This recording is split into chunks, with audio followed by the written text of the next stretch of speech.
सहना भवतो सहनौ भुनक्तो सह वीर्यङ्करवावहै तेजस्विनावधीतमस्तु मा विद्विषावहै। ॐ शान्ति शान्ति शान्तिः। शङ्करं शङ्कराचार्यं केशवं बादरायणं सूत्रभाष्यकृतौ वन्दे भगवन्तौ पुनः पुनः।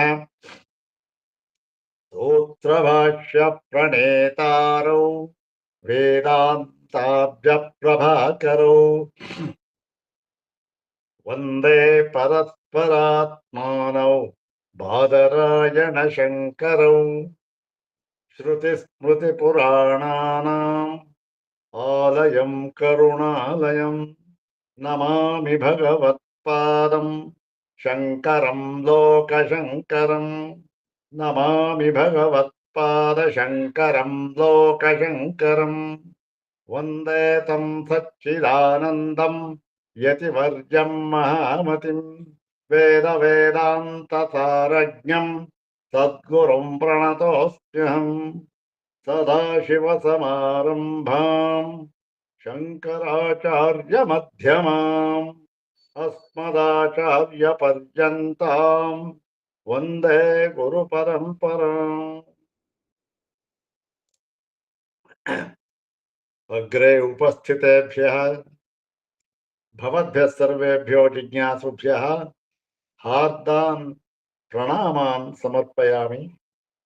ब्रह्मसूत्र शांकर भाष्ये तृतीयाध्याये तृतीये पादे एक सूत्रात्मकेऽस्मिन् विंशतितमे अक्षरध्यधिकरणे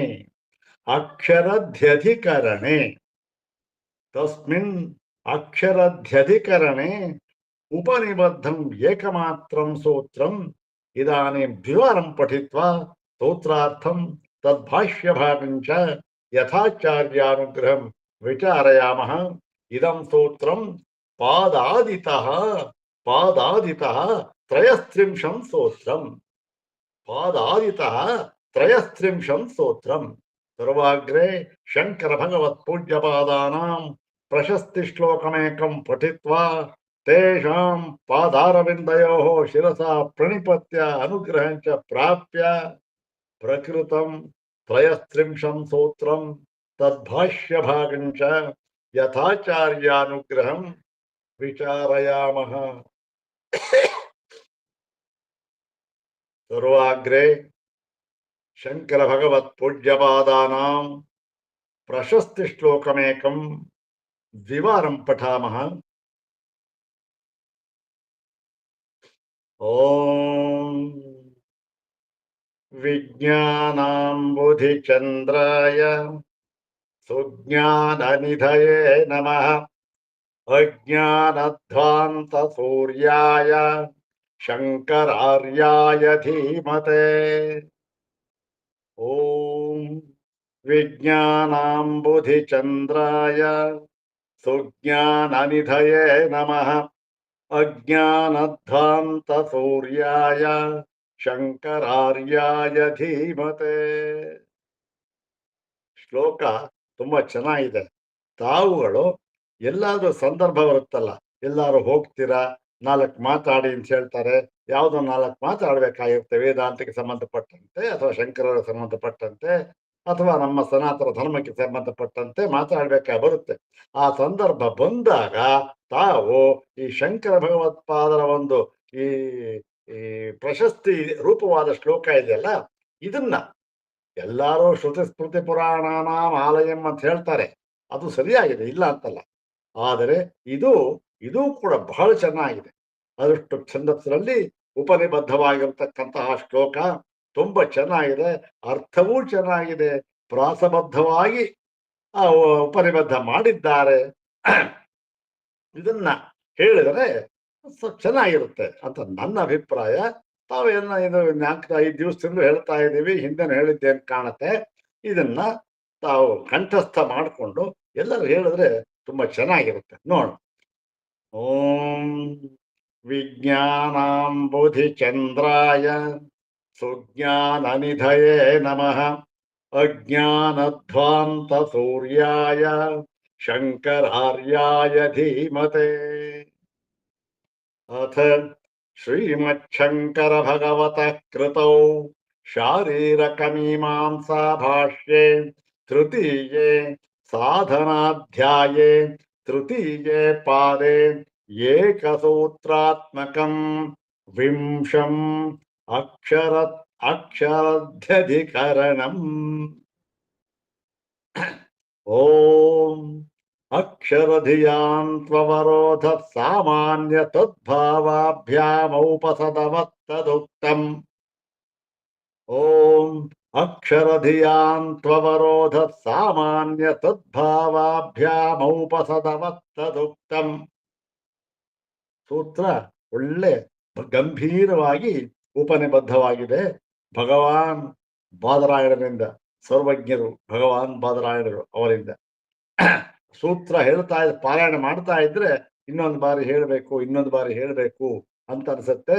ಈ ವೇದ ಮಂತ್ರಗಳನ್ನು ಪಠನೆ ಮಾಡಿದ್ರೆ ಹೇಗೆ ಸುಶ್ರಾವ್ಯವಾಗಿರುತ್ತೋ ಅದು ಈ ಸ್ವರಬದ್ಧವಾಗಿ ಪಠನೆ ಮಾಡಿದಾಗ ಏಕಕಂಠದಿಂದ ಅದೇ ರೀತಿ ಇದು ಕೂಡ ಅಷ್ಟೆ. ಓಂ ಅಕ್ಷರಧಿಯಾನ್ ತ್ವವರೋಧ ಸಾಮಾನ್ಯ ತದ್ಭಾವಾಭ್ಯಾಮೌಪಸದವತ್ತದುಕ್ತಂ. ಹಿಂದಿನ ಅಧಿಕರಣದಲ್ಲಿ ಏನನ್ನ ಹೇಳಿದ್ರು? ಈ ಕೆಲವು ಭಾಷ್ಯಗಳಾಗಬಹುದು ಅಥವಾ ಯಾರೇ ಆಗಿರ್ಬೋದು, ಅವರು ಜ್ಞಾನಿಗಳಾಗಿರ್ತಾರೆ, ಮುಕ್ತರಾಗಿರ್ತಾರೆ.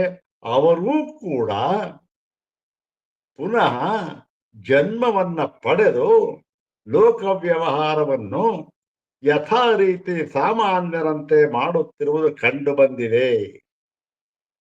ಆದ್ದರಿಂದ ನೀವು ಹೇಳಿದಂತಹ ಜ್ಞಾನಾದೇವತು ಕೈವಲ್ಯಂ, ಜ್ಞಾನದಿಂದಲೇ ಮುಕ್ತಿ ಎಂಬತಕ್ಕಂತಹ ವಾಕ್ಯ ಇದೆಯಲ್ಲ, ಅದಕ್ಕೆ ಈ ಸ್ವಲ್ಪ ಬಾಧಕವಾಗಿಲ್ವೇ ಈ ವಾಕ್ಯಗಳು, ಈ ಸಂದರ್ಭಗಳು?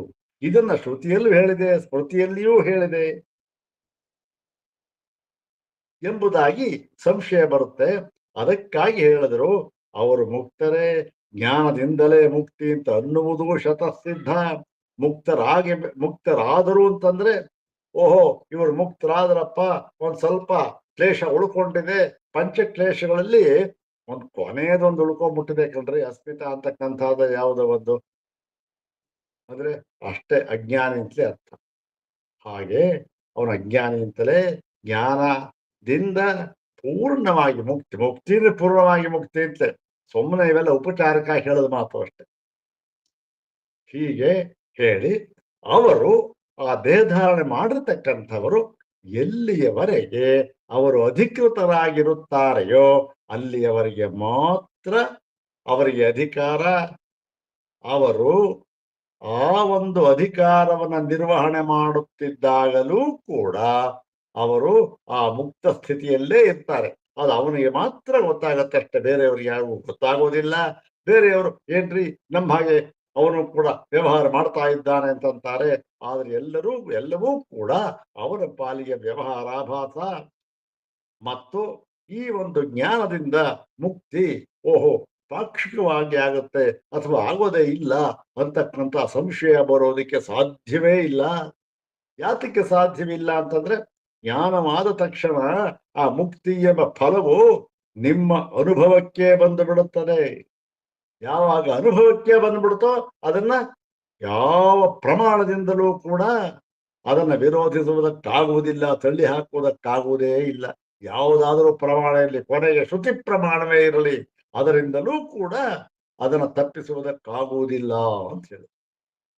ಯಾವುದನ್ನ ಜ್ಞಾನ ಆದ ತಕ್ಷಣವೇ ಮುಕ್ತಿ ಆಗುತ್ತೆ ಅಂತ ಅನ್ನುವುದನ್ನು ತಪ್ಪಿಸೋದಕ್ಕೆ ಸಾಧ್ಯವಿಲ್ಲ. ಯಾಕೆ ಅಂದ್ರೆ ಪ್ರತ್ಯಕ್ಷ ಫಲತ್ವಾತ್. ಯಾವುದು ಆ ಒಂದು ಜ್ಞಾನ ಫಲ ಅಂತ ಇದೆಯಲ್ಲ, ಜ್ಞಾನ ಫಲಸ್ಯ ಪ್ರತ್ಯಕ್ಷತ್ವಾತ್. ಪ್ರತ್ಯಕ್ಷವಾಗಿ ಆಗ್ಬಿಡುತ್ತೆ ನಿಮ್ಗೆ, ಅದನ್ನ ಹೇಗೆ ನೀವಿಲ್ಲ ಅಂತೀರಿ ಅಂತ ಹೇಳಿ ಆಯ್ತು. ಈಗ ಅದು ಸಿದ್ಧವಾಯ್ತು. ಈಗ ಈ ಮುಂದಿನ ಅಧಿಕರಣದಲ್ಲಿ ಇಲ್ಲಿ ಅಕ್ಷರಾಧಿಕರಣ ಅಂತ ಹಾಕ್ಬಿಟ್ಟಿದ್ದಾರೆ. ತಪ್ಪು ಸರಿಗೆ ಗೊತ್ತಿಲ್ಲ. ಅಕ್ಷರಾಧ್ಯಧಿಕರಣ ಅಂತ ಯಾಕೆ ಅಕ್ಷರಾಧ್ಯಧಿಕರಣ ಅಂತ ಹೇಳ್ಬೇಕು? ಅಕ್ಷರಾಧಿಕರಣ ಯಾಕೆ ಅಂದ್ರೆ ಸಾಮಾನ್ಯವಾಗಿ ಅಧಿಕರಣಗಳ ಹೆಸರನ್ನು ಕೊಟ್ಟಿರುವಾಗ ಅಧಿಕರಣಕ್ಕೊಂದು ಹೆಸರು ಕೊಟ್ಟಿರ್ತಾರೆ. ಅಥಾತೋ ಬ್ರಹ್ಮ ಜಿಜ್ಞಾಸ ಅಂತ ಕೊಟ್ಟಿರ್ತಾರೆ.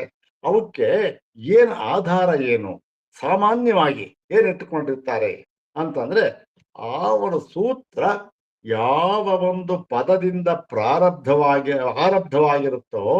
ಆರಂಭವಾಗಿರುತ್ತೋ ಅದನ್ನ ಇಟ್ಕೊಂಡು 1ನೇ ಪದ ಇರ್ಬೋದು ಅಥವಾ 2ನೇ ಪದ ಇರ್ಬೋದು ಅಷ್ಟೆ. ಅದನ್ನ ಒಂದು ಆಧಾರವಾಗಿಟ್ಕೊಂಡು ಅದ್ರ ಮೇಲೆ ಆ ಅಧಿಕರಣಕ್ಕೆ ನಾಮನಿರ್ದೇಶನವನ್ನ ಮಾಡ್ತಾರೆ.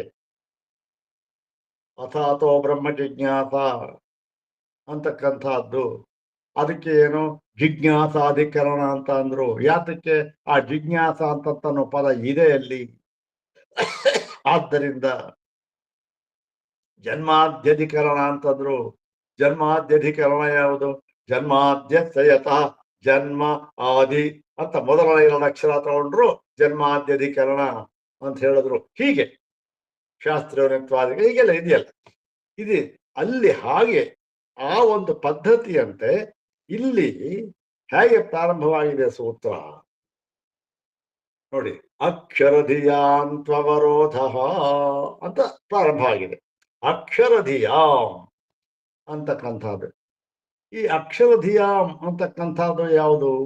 ಅಕ್ಷರಧಿಯಾಂ ಅಂತಕ್ಕಂಥದ್ದು ಒಂದು ಸಮಸ್ತ ಪದ, ಷಷ್ಠಿ ವಿಭಕ್ತಿ, ಬಹುವಚನ. ಹೌದ್ ತಾನೆ?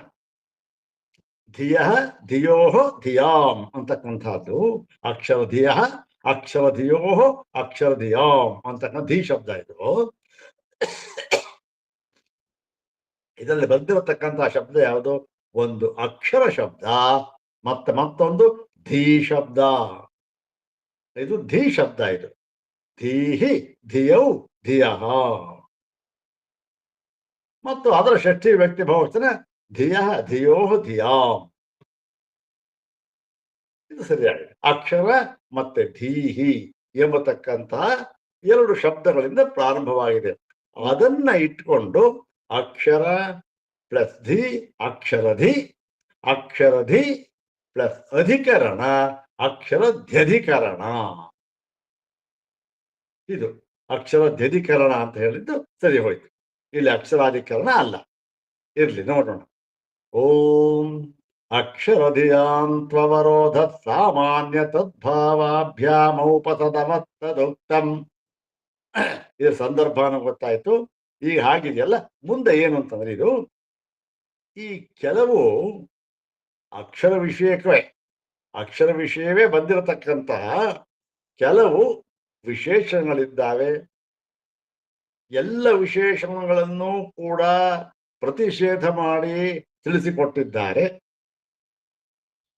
ಅದನ್ನ ಎಲ್ಲ ಕಡೆಯಲ್ಲಿಯೂ ಕೂಡ ಉಪಸಂಹಾರ ಮಾಡಿಕೊಳ್ಳಬೇಕು. ಆದರೆ ಕೆಲವು ಕಡೆ ಏನ್ ಮಾಡಿದ್ದಾರೆ, ಕೆಲವು ನಿಷೇಧಗಳನ್ನ ಕೆಲವು ಕಡೆ ಹೇಳಿದ್ದಾರೆ, ಕೆಲವು ಕಡೆ ಹೇಳಿಲ್ಲ. ಅಂತಹ ಕಡೆ ಈ ಎಲ್ಲಿ ಹೇಳಿದ್ದಾರೆ ಅದನ್ನು ಸೇರಿಸ್ಕೊಳ್ಬೇಕಾ ಇಲ್ಲ ಇಲ್ವಾ ಅಂತಕ್ಕಂಥ ಈ ಪೂರ್ತಿ ಈ ಪಾದದಲ್ಲಿ ಇದೇ ಜಿಜ್ಞಾಸೆ.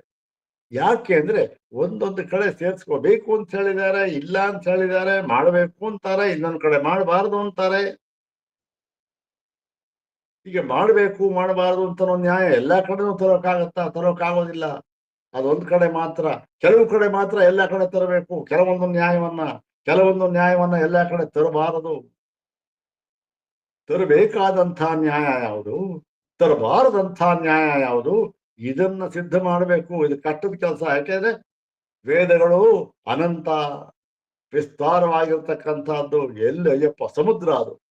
ಅಲ್ಲಿಂದ ಎಲ್ಲೋ ಒಂದು ಕಡೆ ಇದ್ದ ವಾಕ್ಯವನ್ನು ತೆಗೆದುಕೊಂಡು ಅದನ್ನ ಇಲ್ಲಿ ಉಪಸಂಹಾರ ಮಾಡ್ಕೊಳ್ಬೇಕೆ, ಇದು ನಿರ್ಧಾರ ಮಾಡಬೇಕಾದ ಬಹಳ ಮುಖ್ಯ. ಇಲ್ಲದೆ ಇದ್ರೆ ಒಂದು ಏಕವಾಕ್ಯತೆ ಅಂತ ವೇದಗಳಿಗೆ ಬರೋದೇ ಇಲ್ಲ. ಏನ್ರಿ ವೇದ ಒಬ್ಬೊಬ್ಬರು ಒಂದೊಂಥರ ಹೇಳ್ತಾರೆ ಕಣ್ರಿ, ಅದು ಪ್ರಮಾಣ ಅಲ್ಲ ಅಂತ ಆಗಿಬಿಡುತ್ತೆ. ಹೀಗಾಗಿ ಈ ಸಮನ್ವಯ ಮಾಡತಕ್ಕಂಥದ್ದು ಅಂತ ಏನಿದೆ ಅದು ಬಹಳ ಮುಖ್ಯ. ಸಮನ್ವಯ ಅದನ್ನ ಆಚಾರ್ಯರು ಇಲ್ಲಿ ಮಾಡ್ತಾ ಇದ್ದಾರೆ. ಇದು ಸಾಮಾನ್ಯವಾದ ಕೆಲಸವಲ್ಲ. ಇದು ಕೇವಲ ಆ ಒಂದು ಬ್ರಹ್ಮಜ್ಞಾನವನ್ನ ಯಾರು ಅನುಭವಿಸಿದ್ದಾರೋ ಅವರಿಗೆ ಮಾತ್ರ ಇದನ್ನ ವಿಂಗಡಿಸಿ, ಓಹೋ ಇದನ್ನ ಇಲ್ಲಿ ತಗೋಬೇಕು, ಇದನ್ನ ಇಲ್ಲಿ ತಗೋಬಾರದು, ಇದನ್ನ ಮಾತ್ರ ಎಲ್ಲಾ ಕಡೆಯಲ್ಲಿಯೂ ತಗೊಳ್ಬೇಕು, ಈ ತರ ವಿಂಗಡಿಸಿ ಹೇಳುವುದಕ್ಕೆ ಸಾಧ್ಯ. ಇಲ್ಲೇ ಇದು ಸಾಧ್ಯವೇ ಇಲ್ಲ. ಅವನು ಸರ್ವಜ್ಞನೂ ಆಗಿರಬೇಕು. ಇಷ್ಟೆಲ್ಲ ಇದ್ರೆ ಮಾತ್ರ ಸಾಧ್ಯ. ಆ ಎಲ್ಲವೂ ಕೂಡ, ಎಲ್ಲ ಧರ್ಮಗಳು ಕೂಡ, ಗುಣಧರ್ಮಗಳು ಕೂಡ ಆಚಾರ್ಯರಲ್ಲಿ ಮನೆ ಮಾಡಿಕೊಂಡಿದ್ರು. ಅವತ್ತು ಇರ್ಲು ಇತ್ತು ಅಂತಲ್ಲ, ಅಲ್ಲೇ ನೆಲೆಸಿಬಿಟ್ಟಿದ್ವಿ. ಶ್ರುತಿ ಸ್ಮೃತಿ ಪುರಾಣಾನಾಂ ಆಲಯಂ. ಆದ್ದರಿಂದ ಅವರಿಗೆ ಆ ಸಾಮರ್ಥ್ಯ ಇಟ್ಟು ಮಾಡಿದ್ದಾರೆ. ನಾವು ಯಥಾಶಕ್ತಿ ಅವರ ಎಷ್ಟು ಅನುಗ್ರಹ ಮಾಡ್ತಾರೋ ಅಷ್ಟು ಅನುಗ್ರಹ ಅಷ್ಟು ನಮಗೆ ನಾವು ಹೇಳ್ತಕ್ಕಂಥ. ನೋಡೋಣ ಏನು ಇಲ್ಲಿ ಯಾವ ಒಂದು ಈ ಕೆಲವು ಕಡೆ ನಿಷೇಧ ಮಾಡಿರ್ತಾರಲ್ಲ, ಕೆಲವು ಕಡೆ ಮಾಡಿರೋದಿಲ್ಲ. ಅದು ವಿಶೇಷವಾಗಿ ಅಲ್ಲಿ ಮಾತ್ರ ಮಾಡಿರ್ತಾರೆ. ಅದನ್ನ ಸೇರಿಸ್ಕೊಳ್ಬೇಕೆ ಮಾಡ್ಬೇಕೆ? ಯಾಕೆ? ಬ್ರಹ್ಮಕ್ಕೆ ಯಾವ ವಿಶೇಷವೂ ಇಲ್ಲ, ನಿರ್ವಿಶೇಷವಾದ ಪರಬ್ರಹ್ಮ. ಆದರೂ ಕೂಡ ಕೆಲವು ಕಡೆ ಸೇರಿಸ್ಕೋಬೇಕು, ಕೆಲವೊಳ್ಳೆ ಸೇರಿಸ್ಕೋಬಾರದು ಅಂತ ನೀವು ಹಿಂದೆ ಹೇಳಿದ್ರಲ್ಲ ಕೆಲವು ಧರ್ಮಗಳನ್ನ. ಆ ರೀತಿ ಇಲ್ಲಿಯೂ ಕೂಡ ಅದನ್ನ ಸೇರಿಸ್ಕೊಳ್ಬೇಕೆ ಬೇಡವೆ? ಯಾವುದು?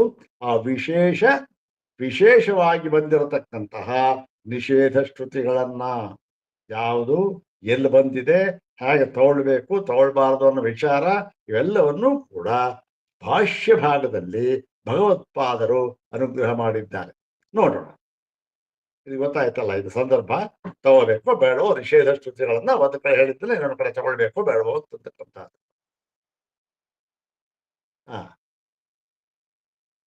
ಇದು ಪದವಿ ಭಾಗ ಮಾಡ್ಬೇಕಲ್ವ? ಹೌದು. ಓಂ ಅಕ್ಷರಧಿಯಾಂತ್ವವರೋಧ ಸಾಮಾನ್ಯ ತದ್ಭಾವಾಭ್ಯಾಮೌಪಸದವತ್ತದುಕ್ತಂ ಅಕ್ಷರಧಿಯಾಂ ತು ಅವರೋಧ ಸಾಮಾನ್ಯ ತದ್ಭಾವಾಭ್ಯಾಂ ಔಪಸದವತ್ ತತ್ ಉಕ್ತಂ. ಎಷ್ಟಾಯ್ತು?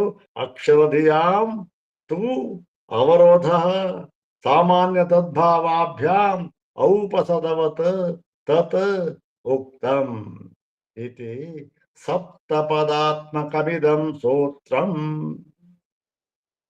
7 ಪದಗಳಿಂದ ಉಪನಿಬದ್ಧವಾಗಿರತಕ್ಕಂತಹ ಒಂದು ಸೂತ್ರ. ಇಲ್ಲಿ ಕೆಲವು ಸಮಸ್ತ ಪದಗಳು ಇದೆ. ಅಕ್ಷರಧಿಯಾಂ ಅಂತಕ್ಕಂತಹದ್ದು ಮತ್ತು ಸಾಮಾನ್ಯ ತದ್ಭಾವಾಭ್ಯಾಂ ಅಂತಕ್ಕಂತಹದ್ದು. ಅಕ್ಷರಧಿಯಾಂ ಇದು ಷಷ್ಠಿ ತತ್ಪುರುಷ ಸಮಾಸ. ಅಕ್ಷರಸ್ಯ ಧಿಯಾಂ ಅಕ್ಷರಧಿಯಾಂ.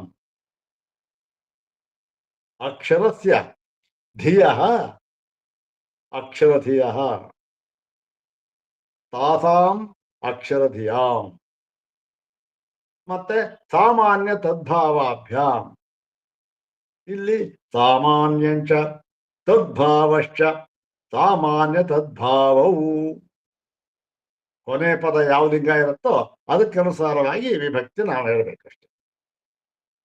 ಸಾಮಾನ್ಯಂಚ ತದ್ಭಾವಶ್ಚ ಸಾಮಾನ್ಯ ತದ್ಭಾವವು ತಾಭ್ಯಾಂ ಸಾಮಾನ್ಯ ತದ್ಭಾವಾಭ್ಯಾಂ.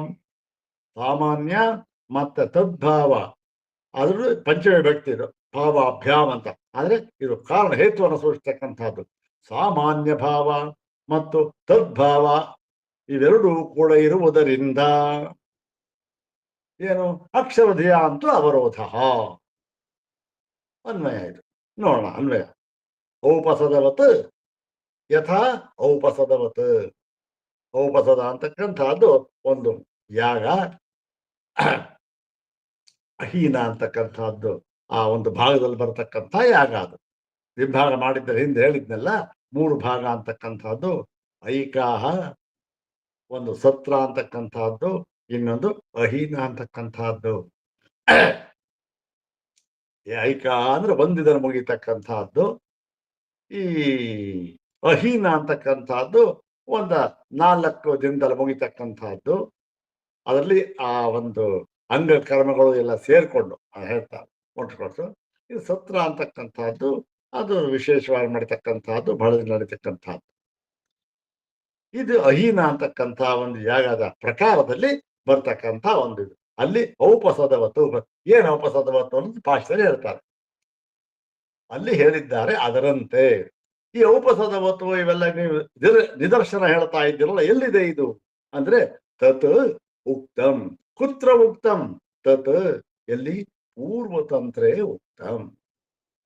ತತ್ ಪೂರ್ವತಂತ್ರೇ ಮೀಮಾಂಸಾ ಶಾಸ್ತ್ರೇ ಉಕ್ತಂ, ಮೀಮಾಂಸಾ ದರ್ಶನೆ ಉಕ್ತಂ. ಭಗವತಾ ಯಾರಿಂದ?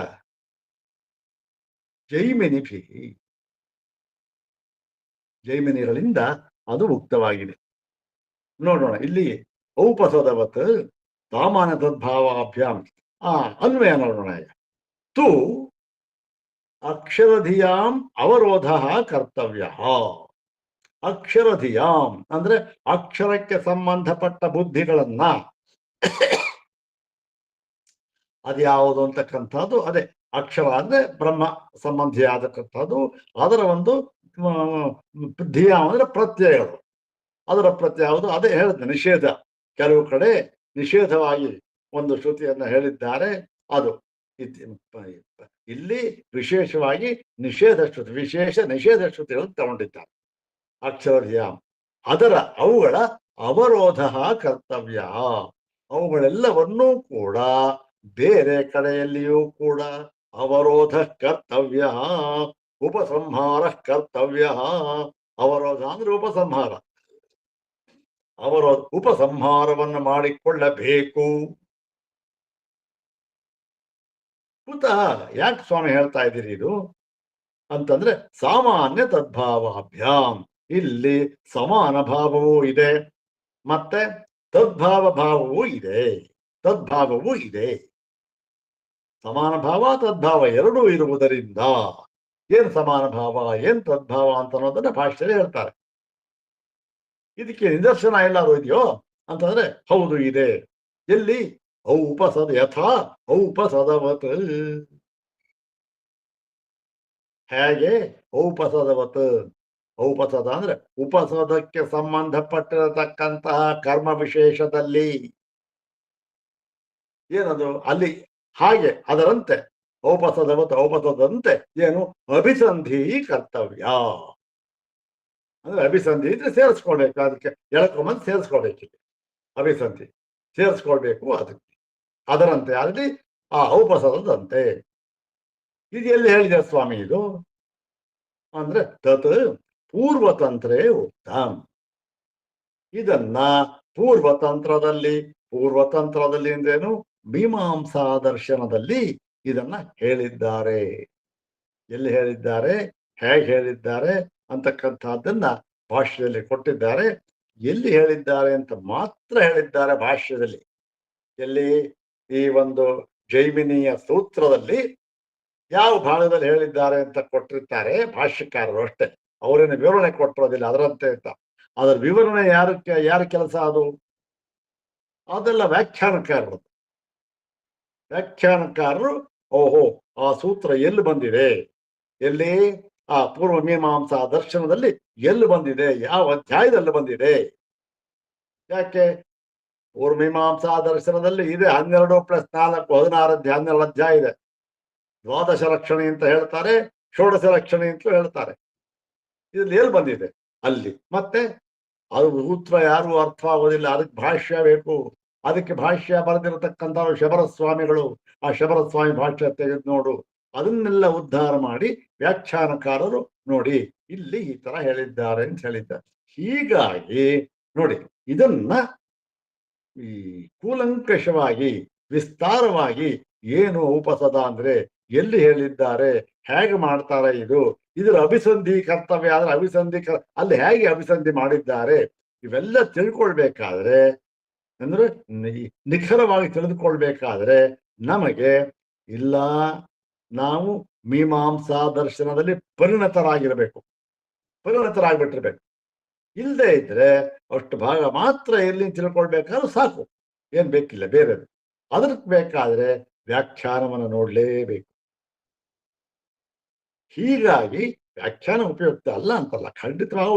ಆದರೆ ಕೆಲವು ಈ ಸಿದ್ಧಾಂತ ಭಾಗದಲ್ಲಿ ಆ ಒಂದು ವಿರುದ್ಧವಾದ ಅಭಿಪ್ರಾಯಗಳಿವೆ, ಅದು ಸರಿ ಇಲ್ಲ ಅಂತಕ್ಕಂಥದ್ದು ನಮ್ಮ ಸ್ವಾಮಿಗಳು ಮಾಡತಕ್ಕಂಥ ಒಂದು ಅದ್ಭುತವಾದ ಕೆಲಸ. ನೋಡಿ, ಈ ಸಂದರ್ಭದಲ್ಲಿ ನಿಮಗೆ ಮೀಮಾಂಸಾ ದರ್ಶನದ ಪರೀಕ್ಷೆ ಆಗಬೇಕಾ, ಎಲ್ಲಿ ಹೇಳಿದ್ದಾರೆ, ಹೇಗೆ ಹೇಳಿದ್ದಾರೆ, ಅದ್ರ ಏನು, ಅದರ ಕಥೆ ಎಲ್ಲ ವ್ಯಾಖ್ಯಾನ ನೋಡಿ. ಆದರೆ ಎಲ್ಲಿ ಇವೆಲ್ಲವೂ ಕೂಡ ಈ ಜ್ಞಾನ ಮುಕ್ತಿ ಇವಕ್ಕೆ ಸಂಬಂಧಪಟ್ಟ ವಿಷಯ ಬರುತ್ತೋ ಅಲ್ಲಿ ಮಾತ್ರ ನೀವು ಶಾಂಕರ ಭಾಷ್ಯವನ್ನು ಬಿಟ್ಟು ಬೇರೆ ಯಾವುದನ್ನು ನೋಡಬೇಡಿ. ಇಷ್ಟೇ ಆ ಸ್ವಾಮಿಪಾದರವರು ಹೇಳಿದ್ದು. ಅದನ್ನೆಲ್ಲ ಸಿದ್ಧ ಮಾಡಿ ಹೇಳಿದ್ದಾರೆ. ಇರ್ಲಿ, ಆ ಭಾಗ ಏನು ಬೇಡ. ಈಗ ನೋಡೋಣ, ಇದು ಗೊತ್ತಾಯ್ತಲ್ಲ. ಈಗ ಇದು ಪೂರ್ವತಂತ್ರೇ ಉಕ್ತಂ, ಈ ಪೂರ್ವಮೀಮಾಂಸ ಶಾಸ್ತ್ರದಲ್ಲಿ ಹೇಳಲ್ಪಟ್ಟಿದೆ ಅಂದ್ರೇನು. ಆದರೆ ಅನ್ನೋ ಅರ್ಥ ತಾತ್ಪರ್ಯ ಹೇಳ್ಬಿಡ್ತೇನೆ. ಅಕ್ಷರಕ್ಕೆ ಸಂಬಂಧಪಟ್ಟ ಪ್ರತ್ಯಯಗಳನ್ನ ಯಾವುದು ನಿಷೇಧ ಶ್ರುತಿ ಕೆಲವು ಕಡೆ ಹೇಳಿದ್ದಾರೆ, ಅದು ಪ್ರತ್ಯಯನ ಅಲ್ಲಿ ಬೇರೊಂದು ಕಡೆಯಲ್ಲಿ ಹೇಳಿರುವಂತೆ ಏನ್ ಮಾಡ್ಬೇಕು, ಇಲ್ಲಿ ಅಭಿಸಂಧಿ ಕರ್ತವ್ಯ. ಏನು, ಅವರೋಧ ಕರ್ತವ್ಯ. ಅಭಿಸಂಧಿ ಕರ್ತವ್ಯ ಅಂತ ಮಾಡುವುದು ಅವರೋಧ ಕರ್ತವ್ಯ.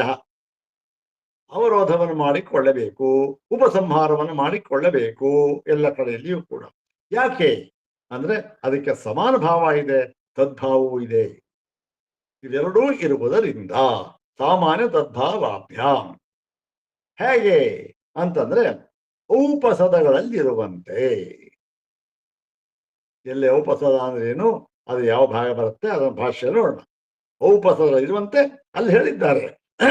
ನೋಡ್ರಿ, ಈ ತರ ಮಾಡಬಾರದು ಅಂತ ಹೇಳಿದ್ದಾರೆ, ಅದನ್ನ ಇನ್ನೊಂದು ಕಡೆ ಹೇಳಿ ತೇರಿಸ್ಕೊಂಡಿದ್ದಾರೆ. ಎಲ್ಲಿ ಹೇಗೆ ಅಂತ ಅಲ್ಲಿ ಹೇಳ್ತಾರೆ. ಅದರಂತೆ ಇದನ್ನೆಲ್ಲ ಎಲ್ಲಿ ಹೇಳಿದ್ದಾರೆ ಅಂದ್ರೆ ಇದನ್ನ ಮೀಮಾಂಸಾ ದರ್ಶನದಲ್ಲಿ ಹೇಳಿರುತ್ತದೆ.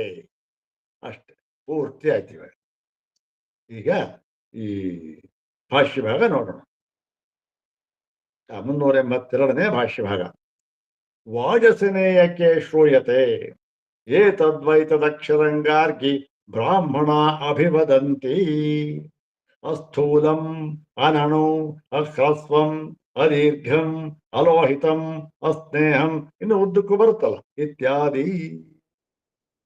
ನೋಡಿ, ಬೃಹದಾರಣ್ಯಕದಲ್ಲಿ ಯಾವುದು ಈ ವಾಜಸನೇಯ ಶಾಖೆ ಬೃಹದಾರಣ್ಯಕದಲ್ಲಿ ಹೇಳಿದ್ದಾರೆ. ಏನಂತ ಹೇಳಿದ್ದಾರೆ? ಏತದ್ವೈತದಕ್ಷರಂಗಾರ್ಗಿ ಬ್ರಾಹ್ಮಣ ಅಭಿವದಂತಿ. ನೋಡು ಗಾರ್ಗಿ, ಇದನ್ನೇ ಈ ಅಕ್ಷರ ತತ್ವವನ್ನೇ ಬ್ರಾಹ್ಮಣರು ಹೇಳುತ್ತಿರುವುದು.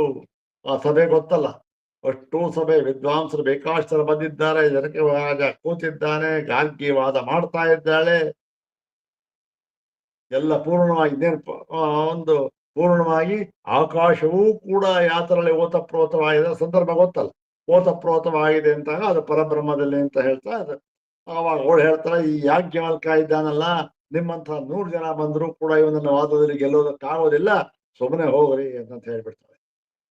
ಆವಾಗ ಆ ಸಂದರ್ಭದಲ್ಲಿ ಮುಂದಕ್ಕೆ ಹೇಳ್ತಕ್ಕಂಥ ಮಾತಿದು. ಇದು ಯಾವುದು ಅಂತಂದ್ರೆ ಯಾಜ್ಞವಲ್ಕ ಹೇಳ್ತಕ್ಕಂಥ ಮಾತು. ಹೇಗಾಗಿ ಇದು ಏನು, ಇದನ್ನ ಬ್ರಾಹ್ಮಣರು ಹೇಳ್ತಾರೆ, ಈ ತರ ಹೇಳ್ತಾರೆ ಅಕ್ಷರ ತತ್ವವನ್ನ. ಯಾವ ತರಹ ಅಂದ್ರೆ ಅಸ್ಥೂಲ ಅನ್ನೋಣ. ಹೀಗೇನು ನಾ ನಾ ನಾ ಅಂತ, ನ ಸ್ಥೂಲಂ ಅಸ್ಥೂಲಂ ಅಂದ್ರೆ ನಿಷೇಧದಿಂದಲೇ ಹೇಳುತ್ತಾರೆ ಅಂತ ಅರ್ಥ. ಅಷ್ಟೆ, ನಿಷೇಧದಿಂದಲೇ ಹೇಳುತ್ತಾರೆ. ಯಾವುದನ್ನ? ಈ ಅಕ್ಷರ ತತ್ವವನ್ನ. ಮತ್ತೆ ಹೇಳೋದಿಲ್ಲ ಇದು ಹೀಗಿದೆ ಅಂತ ಯಾವುದೋ ಗುಣವನ್ನು ಧರ್ಮವನ್ನು ಆರೋಪ ಮಾಡಿ ಹೇಳುವುದಿಲ್ಲ. ಮತ್ತೇನ್ ಹೇಳ್ತಾರೆ? ಸ್ವಲ್ಪ ಸ್ವಾಮಿ ಯಾರು ಬೇಕು, ಸ್ವಾಮಿ ರಾಮಣ್ಣನ್ ತೋರಿಸ್ಬೇಕು ಅಂದ್ರೆ ಜನ ಇರ್ತಾರೆ. ಯಾರನ್ನ ತೋರಿಸೋದು ಅಂದ್ರೆ ಇವನಲ್ಲ ಇವನಲ್ಲ ಇವನಲ್ಲ ಅಂತ ಹೇಳ್ಕೊಂಬರೋದು. ಈ ವಿಧಾನ ನಿಷೇಧ ವಿಧಾನ. ಕಡೆ ಯಾವ ಉಳ್ಕೊಳ್ತಾನ ಅವನ್ ರಾಮಣ್ಣ. ಅಷ್ಟೆ. ಹೀಗೆ ಈ ಒಂದು ವಿಧಾನದಿಂದ ಹೇಳ್ತಾ ಇದ್ದ. ಯಾಕೆ ಬೇರೆ ವಿಧಾನದಲ್ಲಿ ಇದು ಅಂತ ಹೇಳೋದಕ್ಕಾಗೋದಿಲ್ಲ, ನಿಷೇಧ ಶ್ರುತಿಯನ್ನು ಹೇಳಿದ್ದಾರೆ. ಎಲ್ಲಿದು? ಇದು ಈ ಶುಕ್ಲ ಯಜುರ್ವೇದದಲ್ಲಿ ಹೇಳಿದ ಮಾತಿದು. ಮತ್ತೆ ತಥಾ ಅದೇ ರೀತಿ ಆಥರ್ವಣೆ ಶ್ರೂಯತೆ. ಈ ಮುಂಡಕೋಪನಿಷತ್ತು ಅಥರ್ವದಲ್ಲಿ ಹೇಳತಕ್ಕಂತಹದ್ದು. ಅಲ್ಲಿ ಹೇಳಿದ್ದಾರೆ ಏನು, ಅಥ ಪರಾಯಯ ತದಕ್ಷರಮಧಿಗಮ್ಯತೆ ಯತ್ತದ್ರೇಷಮಗ್ರಾಹ್ಯಮಗೋತ್ರಮ ವರ್ಣಂ ಅಚಕ್ಷುಶ್ರೋತ್ರಂ ತದಪಾಣಿಪಾದಂ. ಏನ್ ಹೇಳಿದೆ ಇಲ್ಲೂ ಅಷ್ಟೇ, ಅಗ್ರೇಶ್ಯಂ ಅಗ್ರಾಹ್ಯಂ ಅಗೋತ್ರಂ ಅವರ್ಣಂ ಅಚಕ್ಷು ಅಶ್ರು ಎಲ್ಲ ನಾ ಇಲ್ಲೂ ಕೂಡ ನಿಷೇಧ ಮಾಡಿ ಹೇಳಿದ್ದಾರೆ ಇವೇ ಮುಂತಾದ ಕಡೆಗಳಲ್ಲಿ. ತಥೈವ ಇದೇ ರೀತಿ ಅನ್ಯತ್ರಾಪಿ ಅಂದ್ರೆ ಬೇರೆಯ ಕಡೆಗಳಲ್ಲಿಯೂ ಕೂಡ ವಿಶೇಷ ನಿರಾಕರಣ ದ್ವಾರೇಣ ವಿಶೇಷಗಳನ್ನು ಎಲ್ಲ ವಿಶೇಷಗಳನ್ನು ಕೂಡ ನಿರಾಕರಣೆ ಮಾಡುವ ಮೂಲಕ, ನಿರಾಕರಣೆ ಮಾಡುವ ಮುಖಾಂತರ ಅಕ್ಷರಂ ಪರಂ ಬ್ರಹ್ಮ ಶ್ರಾವ್ಯತೆ, ಅಕ್ಷರವಾಗಿರತಕ್ಕಂತಹ ಪರಬ್ರಹ್ಮವನ್ನ ತಿಳಿಸಿಕೊಟ್ಟಿರುತ್ತಾರೆ. ಹೇಗೆ ಈ ನಿಷೇಧ ಮಾಡುವ ಮೂಲಕದಿಂದಲೇ, ನಿಷೇಧ ಪ್ರಕಾರದಿಂದಲೇ ತಿಳಿಸಿಕೊಟ್ಟಿರುತ್ತಾರೆ. ಈಗ ಇಲ್ಲಿ ಒಂದು ಸಣ್ಣದೊಂದು ಯಾಕೋ ಸ್ವಲ್ಪ ಸಂದೇಹ ಬರ್ತಾ ಇದೆಯಲ್ಲ ಅಂತ. ಏನ್ ಸಂದೇಹ? ತತ್ರ ಚ ಕ್ವಚಿತ್ ಕೇಚಿತ್ ಅತಿರಿಕ್ತ ವಿಶೇಷ ಪ್ರತಿಷಿಧ್ಯಂತೆ. ಕೆಲವು ಕಡೆ ಏನ್ ಹೇಳಿದ್ದಾರೆ, ಈ ಸಾಮಾನ್ಯವಾಗಿ ಹೇಳಿರ್ತಕ್ಕಂಥ ನಿಷೇಧ ಶ್ರುತಿಗಳು ಎಲ್ಲ ಕಡೆಯಲ್ಲೂ ಇವೆ. ಆದರೆ ಕೆಲವು ಕಡೆಗಳಲ್ಲಿ ಇದಕ್ಕಿಂತ ಭಿನ್ನವಾಗಿರತಕ್ಕಂತಹ ಕೆಲವು ಧರ್ಮಗಳನ್ನ, ವಿಶೇಷಗಳನ್ನ ಅದನ್ನ ಪ್ರತಿಷೇಧ ಮಾಡಿ ತಿಳಿಸಿಕೊಟ್ಟಿರುತ್ತಾರೆ. ಒಂದ್ ಕಡೆ ಇಲ್ಲ ಒಂದು ಧರ್ಮನ್ನ ಅದಿಲ್ಲ, ಅದನ್ನು ಕೂಡ ಅಲ್ಲಿ ನಿಷೇಧ ಮಾಡಿ ತಿಳಿಸಿಕೊಟ್ಟಿರುತ್ತಾರೆ. ಇಲ್ಲಿ ಇದು ಕೂಡ ಇದು ಪರಮಾತ್ಮ ಧರ್ಮವಲ್ಲ ಅಂತ ಅಲ್ಲಿ ಹೇಳೋದು ಇಲ್ಲಿ ಹೇಳಿಲ್ಲ, ನಿಷೇಧ ಶ್ರುತಿಯನ್ನು ಹೇಳಿಲ್ಲ, ಅಲ್ಲಿ ಹೇಳಿದ್ದಾರೆ. ಇದು ಕೆಲವು ಕಡೆ ನಮಗೆ ಕಂಡು ಬರುತ್ತೆ. ಹೀಗೆ ಕಂಡು ಬಂದಾಗ ತಾಸಾಂ ವಿಶೇಷ ಪ್ರತಿಷೇಧ ಬುದ್ಧೀನಾಂ ಕಿಂ ಸರ್ವಾಸಾಂ ಸರ್ವತ್ರ ಪ್ರಾಪ್ತಿ ಉತ ವ್ಯವಸ್ಥಾ ಇತಿ ಸಂಶಯೇ. ಇಲ್ಲಿ ಹೀಗಿರ್ಬೇಕಾದ್ರೆ ಏನ್ರಿ, ಇಲ್ಲಿ ಯತ್ತದ್ರೇಷಮಗ್ರಾಹ್ಯಂ ಅಂತ ಅಂದ್ಬಿಟ್ಟು ಈ ದೃಶ್ಯ ಮತ್ತೆ ಗ್ರಹಣ ಇದನ್ನ ಮುಂತಾಗಿ ಹೇಳಿದ್ರು. ಇದೆಲ್ಲ ಯಾವುದಕ್ಕೂ ದೃಶ್ಯವಲ್ಲ, ಗ್ರಾಹ್ಯವೂ ಅಲ್ಲ ಅಂತ ಎಲ್ಲ ಹೇಳಿದ್ರು. ಇನ್ನೊಂದ್ ಕಡೆ ಏನ್ ಹೇಳಿದ್ದಾರೆ, ಇದನ್ನೆಲ್ಲ ಬಿಟ್ಟು ಯಾವುದೋ ಇನ್ನೊಂದು ಗುಣಧರ್ಮವನ್ನು ಕೂಡ ನಿಷೇಧ ಮಾಡಿ ತಿಳಿಸ್ಬಿಟ್ಟಿದ್ದಾರೆ. ಗುಣಧರ್ಮ ಅದು ವಿಶೇಷ, ಇನ್ನೊಂದು ವಿಶೇಷಣವನ್ನ ನಿಷೇಧ ಮಾಡಿ ತಿಳಿಸಿದ್ದಾರೆ. ಆ ನಿಷೇಧ ಮಾಡಿರುವ ವಿಶೇಷಣವನ್ನ ಇಲ್ಲಿ ಹೇಳಿಲ್ಲ. ಹೀಗೆ ಕೆಲವು ಕಡೆ ಇದೆ. ಹೀಗಿರುವಾಗ ನಮಗೆ ಸಂಶಯ ಬಂತು, ಸ್ವಾಮಿ ಶಂಕರಾಚಾರ್ಯರೇ, ಏನು ನೀವು ಹೇಳಿದ್ರಿ ಈ ಒಂದು ಕಡೆ ಹೇಳಿರುವಂತಹ ಯಾವುದೋ ಒಂದು ಧರ್ಮ ಇದೆ, ಅದನ್ನ ಕೆಲವು ಕಡೆ ಎಲ್ಲಾ ಕಡೆ ಸೇರಿಸ್ಕೋಬೇಕು, ಕೆಲವು ಸಂದರ್ಭಗಳಲ್ಲಿ ಸೇರಿಸ್ಕೊಳ್ಬಾರದು ಅಂತ ಎಲ್ಲ ಹೇಳಿದ್ರಿ. ಅದೆಲ್ಲ ಸರಿ ಹೋಯ್ತು. ಈಗ ಇಲ್ಲೂ ಅದೇ ಸಂಶಯ. ಆ ಒಂದು ನಿಷೇಧ ಧರ್ಮವನ್ನ, ನಿಷೇಧ ಶ್ರುತಿ ಇದೆಯಲ್ಲ, ಅದನ್ನ ಒಂದು ಧರ್ಮವನ್ನ, ಒಂದು ವಿಶೇಷವನ್ನ ಮಾತ್ರ ನಿಷೇಧ ಮಾಡಿದ್ದಾರೆ. ಅದನ್ನ ಈ ಪರಮಾತ್ಮನಿಗೆ ಅಕ್ಷರಕ್ಕೆ ಸಂಬಂಧಪಟ್ಟ ಹೇಳತಕ್ಕಂತ ಎಲ್ಲ ಕಡೆಯಲ್ಲಿಯೂ ಕೂಡ ಅದನ್ನೂ ಸೇರಿಸ್ಕೊಳ್ಬೇಕು. ಇಲ್ಲದೆ ಹೋದ್ರೆ ಅಲ್ಲಿ ಮಾತ್ರ ಯಾವುದೋ ಸಂದರ್ಭ ಇತ್ತು ಅಲ್ಲಿ ಹೇಳಿದ್ದಾರೆ, ಅದಕ್ಕೆ ಮಾತ್ರ ಅದನ್ನು ಹೇಳಿದ್ದಾರೋ ಅಂತ ಸಂದೇಹ ಬಂದ್ಬಿಡ್ತು. ಹೀಗೆ ಸಂದೇಹ ಬರಲಾಗಿ ಏನ್ ಸಂದೇಹ ಬಂತು, ಹೀಗೆ ಅಲ್ಲಿ ಹೇಳಿದ್ದಾರೆ ಇಲ್ಲಿ ಹೇಳಿಲ್ಲ. ಈಗ ಇದನ್ನ ಸರ್ವಾಸಾಂ ಸರ್ವತ್ರ ಪ್ರಾಪ್ತಿ ಇಲ್ಲ ರೀ, ಅಲ್ಲಿ ಹೇಳಿದ್ರೆ ಇಲ್ಲಿ ಹೇಳಿಲ್ಲ. ಹಾಗಿದ್ದರೂ ಕೂಡ ಎಲ್ಲ ವಿಶೇಷವನ್ನು ಕೂಡ, ಹೇಳಿಲ್ಲದೆ ಇದ್ರೂ ಕೂಡ ಅಥವಾ ಹೇಳಿದ್ದದ್ದು ಹೇಳಿಲ್ಲದೆ ಇದ್ದದ್ದು ಎಲ್ಲವನ್ನೂ ಕೂಡ ಸೇರಿಸಿ ಎಲ್ಲ ಕಡೆಗಳಲ್ಲಿಯೂ ತಿಳಿದುಕೊಳ್ಳಬೇಕು. ಅಲ್ಲಿ ಹೇಳಿದ್ದಾರೆ ಅದನ್ನು ತಗೊಂಬ, ಇಲ್ಲಿ ಸೇರಿಸ್ಕೊ. ಇಲ್ಲಿ ಹೇಳಿರೋದು ಇನ್ನೊಂದು ಕಡೆ ಹೇಳಿಲ್ಲ, ಇದನ್ನ ತಗೊಂಡೋಗು ಅಲ್ಲಿ ಸೇರಿಸ್ಕೊ. ಅದ್ರ ಜೊತೆಗೆ ಒಟ್ಟಿನಲ್ಲಿ ಎಲ್ಲ ಕಡೆಯಲ್ಲಿಯೂ ಎಲ್ಲವನ್ನೂ ಸೇರಿಸಿಕೊಳ್ಳಬೇಕು. ಹಾಗೆ ಸೇರಿಸಿಕೊಳ್ಬೇಕಾ ಅಥವಾ ಉತ ವ್ಯವಸ್ಥಾ? ವ್ಯವಸ್ಥಾ ಅಂದ್ರೇನು? ವ್ಯವಸ್ಥಾ ಅಂದ್ರೆ ಅಲ್ಲಿದೆ ಅಲ್ಲಿಗೆ, ಇಲ್ಲಿ ಇಲ್ಲಿಗೆ ವ್ಯವಸ್ಥೆ. ಏನು ವ್ಯವಸ್ಥೆ? ಏನು ವ್ಯವಸ್ಥೆ? ಒಂದೇನೋ ಒಂದು ಗಡಿ ಒಂದೇನೋ ಹಾಕಿದ್ದಾರೆ, ನಮ್ಮ ಭಾರತ ದೇಶದ ಗಡಿ. ಅಲ್ಲಿಂದ ಆಚೆಗೆ ಅದೆಲ್ಲ ಅವ್ರ ಸಂಸ್ಕೃತಿ, ಅವ್ರ ಸಂಬಂಧಪಟ್ಟಿದ್ದು. ಅಲ್ಲಿಂದ ಈಚೆಗೆ ನಮಗೆ ಸಂಬಂಧಪಟ್ಟಿದ್ದು. ಇಲ್ಲಿ ಅಲ್ಲಿಗೆ ಹೋಗೋ ಹಾಗಿಲ್ಲ, ಅಲ್ಲಿ ಇಲ್ಲಿಗೆ ಬರೋ ಹಾಗಿಲ್ಲ. ಅವ್ರದ್ದೇ ಬೇರೆ, ನಮ್ಮದೇ ಬೇರೆ. ಹೀಗೆ ವ್ಯವಸ್ಥೆಯನ್ನು ಮಾಡಿ ತಿಳಿದುಕೊಳ್ಳಬೇಕೆ. ಅಲ್ಲಿ ನಿಷೇಧ ಶ್ರುತಿ ಹೇಳಿದ್ದಾರೆ, ಇಲ್ಲಿ ಹೇಳಿಲ್ಲ. ಹಾಗಿರೋವಾಗ ಅಲ್ಲಿ ಹೇಳಿದ್ದಾರಲ್ಲ, ಅದಕ್ಕೆ ಸಂಬಂಧಪಟ್ಟಿದ್ದು ಮಾತ್ರ ಅದು. ಅಲ್ಲಿ ಯಾವ ಸಂದರ್ಭ ಹೇಳಿದ್ದಾರೆ ಅದಕ್ಕೆ ಸಂಬಂಧಪಟ್ಟಿಲ್ಲ. ಇಲ್ಲಿ ಅದನ್ನೇನು ಸೇರಿಸಿಕೊಳ್ಬೇಕಾದಿಲ್ಲ ಅಂತ ವ್ಯವಸ್ಥೆ ಮಾಡಿ ತಿಳಿದುಕೊಳ್ಳಬೇಕಾ, ಇಲ್ಲ ಎಲ್ಲ ಕಡೆಯಲ್ಲಿಯೂ ಸೇರಿಸಿಕೊಳ್ಳಬೇಕಾ ಇತಿ ಸಂಶಯೇ ಶ್ರುತಿ ವಿಭಾಗಾತ್ ವ್ಯವಸ್ಥಾ ಪ್ರಾಪ್ತವು ಉಚ್ಯತೆ. ಶ್ರುತಿ ಏನ್ ಮಾಡಿದೆ? ವಿಭಾಗ ಮಾಡಿಬಿಟ್ಟಿದ್ದಾರೆ. ಅಲ್ಲಿ ಏನ್ ಮಾಡಿದ್ದಾರೆ? ವ್ಯವಸ್ಥಾ ಪ್ರಾಪ್ತವು. ಇದು ಇಲ್ಲಿ ಹೇಳಿದ್ದಾರೆ, ಅದು ನಾನು ಹೇಳಿದ್ದಾರೆ. ವ್ಯವಸ್ಥೆ ಮಾಡಿಬಿಟ್ಟೆ ಶ್ರುತಿ. ಎಲ್ಲ ಕಡೆ ಹೇಳಿಲ್ಲ.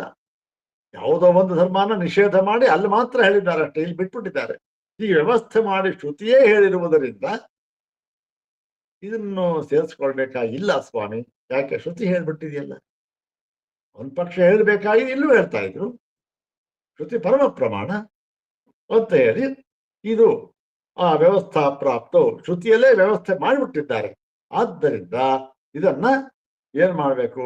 ವ್ಯವಸ್ಥೆ ಅದೇನು ಅಲ್ಲಿದೆ ಅಲ್ಲಿಗೆ, ಇಲ್ಲಿ ಇಲ್ಲಿಗೆ ಸೇರಿಸಿಕೊಳ್ಳಬೇಕಾದದ್ದಿಲ್ಲ,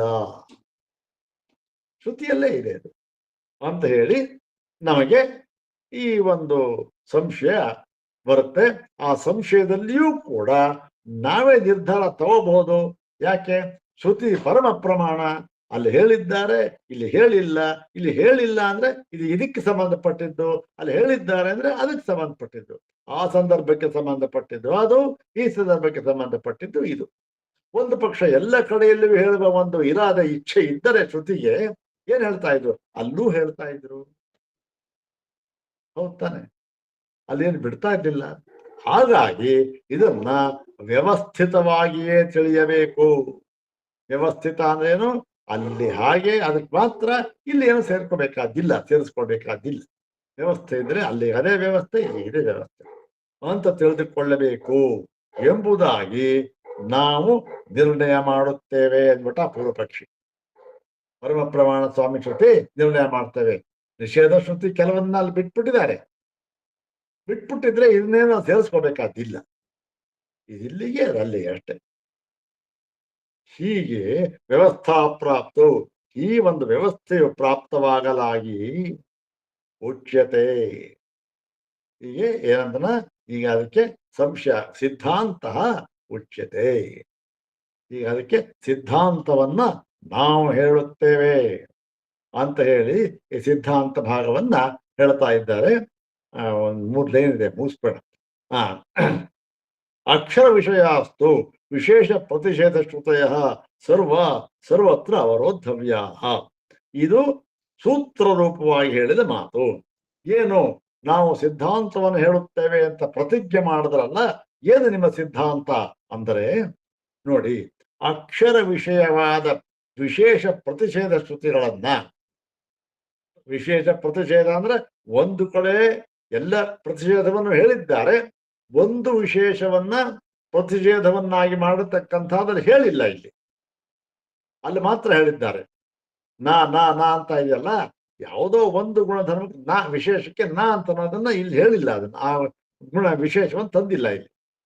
ಅದನ್ನು ಸೇರಿಸ್ಕೊಳ್ಬೇಕಾದ್ರೆ ಹೌದು, ಅಕ್ಷರ ವಿಷಯದಲ್ಲಿ ಹೇಳಿರತಕ್ಕಂಥ ಎಲ್ಲ ವಿಶೇಷ ಪ್ರತಿಷೇಧ ಶ್ರುತಯ ನಾ ಅಂತ ಹೇಳಿದ್ದಾರಲ್ಲ, ಒಂದು ಕಡೆ ಬಿಟ್ಟಿದ್ದನ್ನ ಇಲ್ಲೂ ಸೇರಿಸ್ಕೋಬೇಕು, ಅಲ್ಲಿ ಬಿಟ್ಟಿದ್ರೆ ಅಲ್ಲೂ ಸೇರಿಸ್ಕೋಬೇಕು.